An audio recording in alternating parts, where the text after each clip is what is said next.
لیلۃ الجائزہ، جس کو شریعت کی اصطلاح میں بدلہ کی رات کہا جاتا ہے، اور ہمارے معاشرے میں اس کو چاند رات سے تعبیر کیا جاتا ہے۔ یہ ایک ایسی مبارک رات ہے کہ جس میں رمضان المبارک کے مہینے میں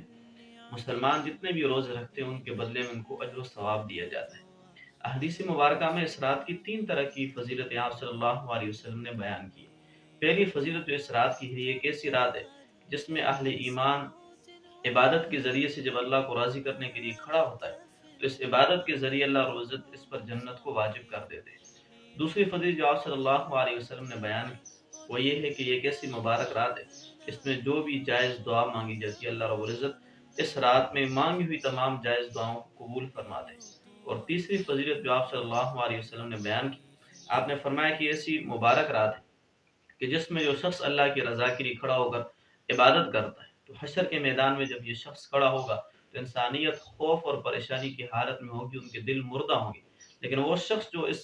عید کی رات میں کھڑے ہو کر اللہ کے سامنے اللہ کی رضا کے لیے عبادت کرتا ہے، اس شخص کا دل جو ہے حشر کے میدان میں مردہ نہیں ہوگا، خوفزدہ نہیں ہوگا، بلکہ یہ سکون کی حالت میں ہوگا۔